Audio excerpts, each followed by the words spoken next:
What was the effect of President Franklin Roosevelt's executive order making it illegal for Americans to own gold? Join Richard Ebeling and me in this week's Libertarian Angle as we examine that.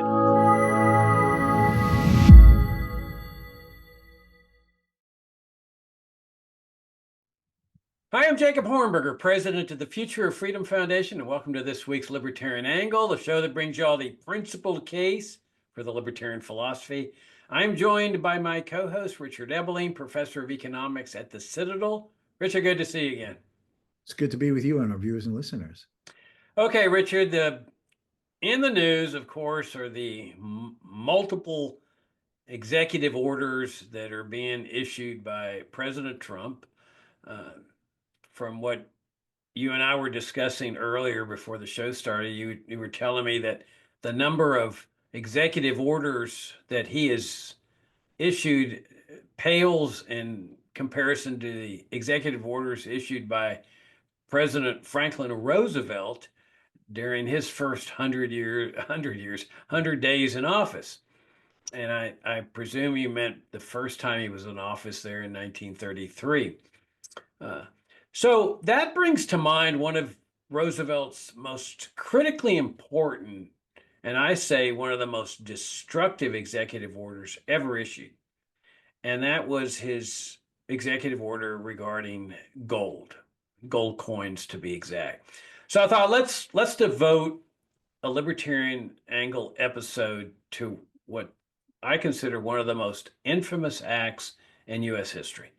And that was this executive order that essentially decreed that America's more than a century-old monetary system that was based on gold coins and silver coins was over. Now, let me put things in context. When the Constitution called the federal government into existence, it was very clear that our ancestors, the framers, did not want a paper money system. They had experience with paper money. If you go back to the Continental Congress, massive inflation. There's that famous saying, "Not worth a continental," because they had printed so many continentals.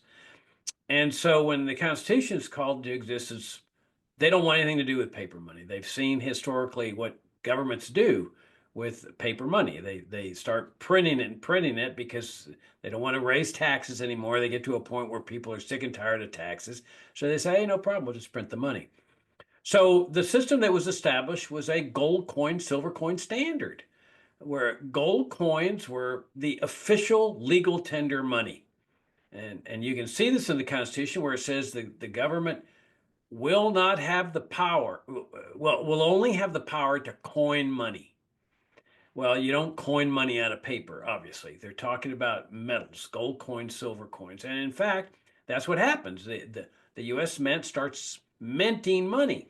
Now, from a libertarian standpoint, you and I would say the ideal is get government entirely out of the monetary sphere, separation of money and the state. Hayek's notion of the denationalization of money. But this is the second best. You've got the mint that is minting fantastic coins, credible coins, honest coins. There's never been any indication that U.S. coins throughout the 19th century were anything but honest coins. Gold eagles, American silver dollars, silver eagles, and we had the soundest monetary system in history. And the Constitution also prohibited states from making anything but gold and silver legal tender. So that was our system for more than 100 years. And it was one of the contributing factors to the tremendous prosperity, especially in the late 1800s, my favorite time in history. I mean, imagine you combine no income tax with no central bank, no Federal Reserve, no paper money, and a system that's based on gold coins and silver coins, which are pretty much immune, not perfectly immune, but pretty much immune from government inflationary annex. That is a recipe for a massive increase in the standard of living of the American people, which is exactly what happened, along with other things like no welfare state, no Social Security, no immigration controls to speak of, and so forth. So that's our system until Roosevelt issues this executive order. Now, as you know, to change a constitutional system, you got to amend the Constitution. The amendment process is built into the Constitution. You want to change something, you go through the amendment process, which is very difficult. This guy says there's an emergency of the Great Depression, which ironically had been brought about by the stock market crash that was a direct result of the Federal Reserve that had been brought into existence in 1913. And so he issues this extraordinary decree saying that everybody who has in possession gold coins has to turn them into the government, required. And then I think it was ultimately confirmed by Congress by legislative enactment, but Congress has no authority to amend the Constitution. But they made it a felony offense. Imagine a felony to own gold coins, which had been the official money for more than 100 years and the money that had been established by the Constitution. That's really, really bizarre. And they actually went after people and prosecuted them. Reputable businessmen that owned gold coins have said, no, this is my private property. And the Roosevelt administration went after him. And that fateful day, Richard, ended one of the most fantastic experiments in monetary policy in history. What do you think? Well, I think what's important to bring out is how transformative, as you were just suggested, this was. The fact is that for most of human history, we find in and across the world the tendency for gold and silver to be widely used as a medium of exchange. It had the qualities, features, and characteristics most useful to facilitate goods and services being traded and overcoming the inconvenience and hurdles of direct exchange barter. Even in ancient times, when governments abused the monetary system, the ancient Romans would clip the gold and silver coins and take the shavings and have a royal minter make the emperor a new coin to spend. So he was cheating his subjects. But the idea of abolishing the coins themselves, this basic accepted notion of what is the commodity best usable and most preferred and chosen by the citizens or the subjects themselves, was never challenged. You only see the emergence of paper monies in the 1700s, as you were suggesting, the American Revolution. The Continental Congress did not have the money to fund George Washington's army. They couldn't get the rebelling colonial and now state governments to do so. And so they created these continental notes, which were promises to pay after the American Revolution if the revolutionists won, for people to sell things to the agents of the Continental Congress, so Washington could feed his soldiers and have ammunition and weaponry and so on. And we didn't see an episode of really severe paper money in the United States until the American Civil War of the 1860s. Both Lincoln's government in the North and certainly Jefferson Davis's government in the Confederacy both resorted to paper money inflations and temporarily, particularly in the North, abolished the idea of redemption of paper money for gold. But when that passed in the 1870s, the U.S. government returned to a gold standard because it was considered solid, reliable, honest, and a foundational stability for economic growth, as you were saying, and prosperity. And even while it was abridged again in the First World War by Woodrow Wilson, the idea of permanently taking the U.S. off the gold standard and ending redeemability at the official fixed rate of exchange between dollars and an ounce of gold would have been too shocking. But then Roosevelt comes along, and in the name of a national emergency, in the midst of the Great Depression, shortly after his election, during his 100 days, among other radically transformative pro-big government acts, he comes along and says, we're now abolishing people's right to hold gold coins or bullion. Obviously, they didn't ask people to turn in gold fillings in their teeth, and they were, collector's coins, but or wedding rings. But anything that was viewed as gold money, the coins and the bullion, where American citizens were now obligated to turn it over to the U.S. government in exchange for Federal Reserve notes, subject to confiscation, fine, and even imprisonment. So basically, Roosevelt was saying, hand over your lawful gold money or being threatened with the severe penalties that the government can impose upon you. And this basically transformed the American system in the following way. Previously, um, a central bank like the British Central Bank during the Napoleonic Wars, or even Lincoln's during the Civil War, could print up notes, but there's always a sense that there was a limit, because at some point the notes were going to have to be redeemed back in gold. In the British case, when the war with Napoleon was defeated, the British government actually ran budget surpluses, collected more of the British pound notes as taxes than they were spending, and they paid back all these loans to the Bank of England by turning over the paper note pound notes that the Bank of England had created, and therefore reduced the money supply after having created the money supply during the war, and put the gold standard in Britain basically back on the pre-war parity in 1823. So Britain was on the solid gold standard until 1914. And Roosevelt comes along and just says, we're in an emergency equal to a war in the Great Depression, and I'm abrogating it, not for the time of the emergency, but permanently. There was no clause that says, well, when the Great Depression has been gotten over, we give you back your gold.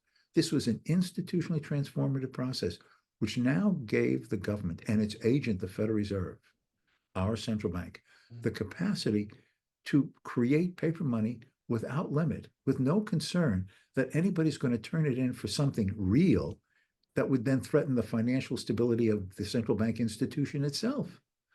Now, and that is why, particularly since the Second World War, both in the United States and in other countries that have followed this policy, it has generally been called the age of inflation. Now, prices have been increasing faster some years, slower some years.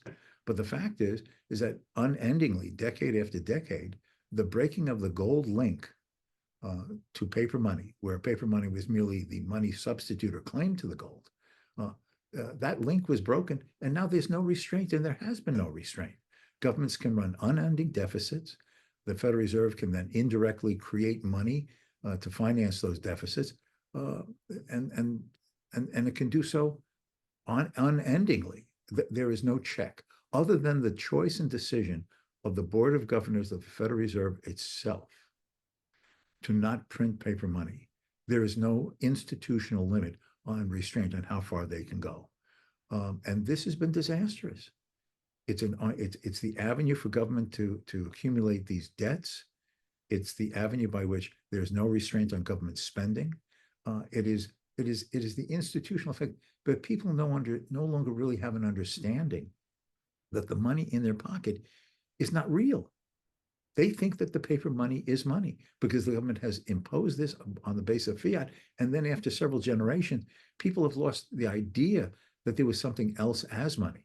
I know that when I teach my economics classes, macroeconomics, money and banking, for example, and I explain a little bit of this history, many of them don't understand this. Well, what was this link between paper and money and gold, and why was this important? And so after several generations, government has broken the institutional memory of a world without paper money. And by breaking that memory, they basically can say, well, paper money, what we print up as money is money, and we can do so without limit. And the end of this process is unending debt and the danger of rampant inflation and even a hyperinflation, because basically the power over money has been handed lock, stock, and barrel over to the government through its central bank. Yeah, you make a lot of good points. Going back to your Civil War example, I think it's also important to emphasize the role that legal tender laws play in all this. That we should keep in mind that these notes throughout the 1800s were promissory notes. They weren't money; they were promises to pay money, and the money was gold coins or silver coins, as the case may be. So when the government issued these notes, everybody understood. They may have been used as sort of a semi-money where it's easier to give somebody else the note or the bill um, to buy something. But everybody understands that when they want to, they can go get the gold that that note promises to pay from the government. So Lincoln starts issuing all these notes, and so did the Confederacy, that start trading at a discount. In other words, you go into a dry goods store, you say, I want to buy a bushel of wheat that costs, let's say, $100, and the seller says, okay, where's your $100? And you give him a promissory note, and the guy says, no, that we're not sure the North's going to win this battle, and that note is trading at a discount. We'll sell you $90 worth of wheat if you pay me that way. We'll sell you $100 wheat if you give me the gold coin or the gold coins. Well, Lincoln gets wind of this and gets furious. So that's where he enacts a legal tender law. And he says, everybody's got to accept my legal tender, my notes at face value. So when somebody goes in there to buy that bushel of wheat for 100, you have to accept that paper note, even though it's not worth as much as the gold coins are. That was the start of legal tender laws. The problem is there's nothing in the Constitution that gives the federal government the power to issue legal tender laws. And so the case reaches the Supreme Court, and sure enough, the Supreme Court says, not constitutional. They threw out legal tender laws. We came that close to not having legal tender laws, but within a really short period of time, there's a change in the makeup of the court. Somebody retires, somebody leaves, whatever. New justices are appointed. They overturn that decision and uphold legal tender laws. So so if we jump forward to the Roosevelt administration, well, he's saying that from now on, gold coins are no longer legal tender. He decrees this. It's like a decree law. And he uses the emergency, which I think is a valuable lesson that we're learning now in the Trump administration. Notice that Trump is declaring emergencies, like on the border. I decree an emergency. And well, why does he do that? Situation on the border is no different from what it's been for the last 80 or 90 years. People are circumventing the immigration control system. Whoop-de-doo. Nothing new there. They've been doing that for my entire life. But he says this is now an emergency. Why? Because emergencies are time-honored ways when rulers exercise dictatorial powers. Now, the Constitution doesn't say that. It doesn't say one exception to all the restrictions here is emergencies, because the framers knew that that's the time-honored way, emergencies, that rulers get dictatorial powers. But I think it's a valuable lesson. So legal tender becomes the paper note. It's illegal for decades. People, you talked about your students. I wonder how many of them realize that it was a felony offense to own gold coins. Just think, to own a gold coin, unless it was numismatic, was a felony from the 30s all the way to the 70s. It's incredible. It'd be difficult to find a better example of a direct violation of economic liberty than the criminalization of owning gold. But what's interesting, Richard, is they left silver in circulation, like silver dollars and silver quarters, silver dimes. And you can buy these coins still. You can go on the line, you say, type in junk silver, and you can buy a bag of junk silver in any denomination you want, but they sell them like in $1,000 face value. So if you add up all the quarters and half dollars and dimes and stuff, you're going to add up to $1,000 there. Well, I think that's selling right now for about $24,000.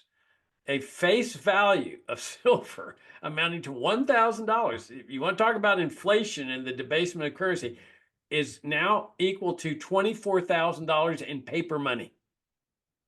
Well, but what happens over time is Gresham's law. Bad money drives out good money. People stop using silver dollars and silver quarters. Why? Well, because it's better to use the debased paper or the debased coins, because they start coining these alloyed coins that are worth nothing. And so if you're going to a vending machine and you're going to put $1 in to buy a soft drink, you don't want to use your silver quarters. Those things are worth much more. You want to use the cheap alloyed coins. And so what happens is people start hoarding their silver dollars and their silver coins for the very reason that I just mentioned. Those things compared to the paper money are increasing in value. And so we end up with this phenomenon of from 1913, when the Federal Reserve is established, in the 1930s, when Roosevelt decrees the paper money standard, where the value of the paper compared to everything else is like silver coins is plummeting. I mean, it's just a direct downward line because of what you were saying, the out of control spending, the out of control debt. They get to a point with taxes that they know they can't raise taxes anymore because there's going to be a tax rebellion. And that, so they resort to the printing press to start printing the money. Yeah, you see, this is the thing. When there's a gold standard, it inescapably places a limit on how much paper money can be printed. Let me go back to the British example during the war with Napoleon. The war started first with revolutionary France, and then Napoleon makes himself dictator and emperor. And for 25 years, this war went on from the late 1890s into 1815. And the British government needed money. And they went to the Bank of England and made a deal. And the Bank of England extended loans in the form of printing up paper pounds. The difficulty is that as the pounds came into circulation through the government spending of it for its war activities, the notes passed into your hands, my hands, all the other people in the British society. And a lot of people were concerned that this paper money inflation is occurring, and they went to the Bank of England and demand redemption. Here are these paper pounds. There's an official exchange rate for an ounce of gold. And the Bank of England started hemorrhaging gold. And they went to the British government and said, we can't extend you any more loans, because if we keep printing up notes and you spend it and it passes into the people's hands and they come to the bank demanding redemption, we're going to run out of gold before we can redeem all the notes. So the British government had to pass in 1797 the Restriction Act, which said that for the period of the war, the Bank of England wouldn't be obligated to have to pay gold for the notes anymore. The notes now were just formally a legal tender, the official money. But the mentality is that was a wartime emergency. And when the war ended, and it took several years, not till fully until 1823, the fact is, as I said, the British government ran budget surpluses, took in more banknotes as tax than they were spending for their current expenditures, paid back the loans, and extinguished of it. There was a monetary contraction until finally the Resumption Act was passed in 1823, and the Bank of England once again obligated to pay gold for the notes that were redeemed at that official rate. And now the money supply is contracted enough to do so at the official rate. But the point being is that it was viewed as an emergency, and sound policy, limited government, truth in the behavior of the government. And I know it sounds strange that politicians would sometimes believe this stuff and act upon it, but they used to in a classical liberal era. And that established a sound basis for Britain for its economic transformation into an industrial power until the First World War, when it went off gold because of the war. But now the idea of going off gold, there's no check on the Federal Reserve. If I turn in $1 to the Federal Reserve and say, I want what this dollar represents, they hand me 4 quarters. And if I say, but I don't want the quarters, they give me 10 dimes. And if I say I don't want the dimes, until Trump takes them out of circulation, they would give me 100 pennies. I mean, and then I've said, but I don't want 100 pennies. They'll give me back a $1 bill with George Washington's face on it. I mean, it represents nothing. And so the amount of dollars that they can print up has no limit now. So it's really based upon the arbitrary discretion of the 9 people who are on the Board of Governors of the Federal Reserve, and the pressures that come from the government itself when it needs to have money printed up directly or indirectly to cover its deficit spending. Yeah, your point about gold being a restraint on government is really good, because I think everybody can get the picture that when you got paper money, all they got to do is crank up the printing press. Just keep printing $100 bills, or used to have $1,000 bills, and but you just keep printing it, or you just keep coining this cheap alloyed currency. But with gold, you can't print gold. You're pretty limited. But as you point out, in ancient times, they would shave off the edges. The king, when people would pay their taxes, the gold coin would come into the realm like 1 ounce. They would shave it around so it's like 9/10 of an ounce now. And but heaven forbid if anybody started saying, "Well, no, I'm not going to give you face value on that 9/10 of an ounce." That's where the legal tender comes in. But they would take the shavings, melt them down, and create a new coin. So that was their way to inflate. But the U.S. never did anything like that. That's what's so remarkable is that our coins were really solid coins. I just wait one more little historical detail, and that is that while Americans were not allowed to own gold in its money forms after 1933, there were one group of institutions that were allowed to hold gold, turn in their paper notes for gold, and that was foreign governments. Under the Bretton Woods Agreement, foreign governments had the lawful right to turn in dollars they were holding in their central bank for gold from the United States.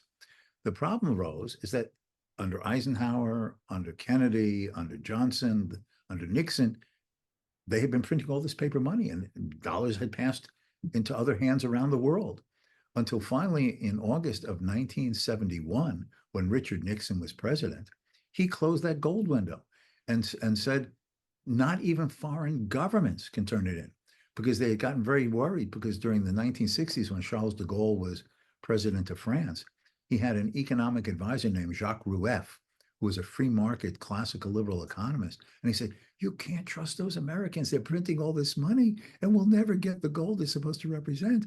And de Gaulle had been wanting to turn in the notes for gold. And then other concerns over the same type were expressed. So finally, Nixon closed the gold window. So now not even foreign governments had the lawful right to turn in US dollars for gold. And since August of 71, it has just been paper money for everybody. No one has a claim to anything anymore. All right, so we're about out of time, but I always like to wrap things up with what the libertarian ideal is. And I think the second best ideal is that gold coin, silver coin standard, where even if the government's minting the coins, if they're doing a solid job, it would be a remarkable transformation in American life in terms of restoring or helping to restore a basis for real, genuine prosperity rather than inflationary prosperity that we know just ends up some booms and busts. But the ideal, the best, is the separation of money and the state. Just get government entirely out of the money sphere. The same way we got government out of the religion sphere. Let the market decide which medium of exchange. If the government's going to have a tax system, it can delineate what people will pay their taxes in, if it's gold coins or American Express banknotes or maybe a combination of a bunch of things. They'll say, that's the way you pay your taxes. But in the marketplace, the free market would be determining what are the most popular media of exchange, gold coins, silver coins, whatever. There's your basis for your solid economics financial system, a free market monetary system. You would end the danger of monetary inflation, and you would minimize the concerns anymore of the booms and busts of the business cycle. On that note, we'll wrap things up. Richard, as always, I greatly enjoyed the visit. And thank you all for tuning in and your support of FFF. Richard, look forward to seeing you next week. Until next time.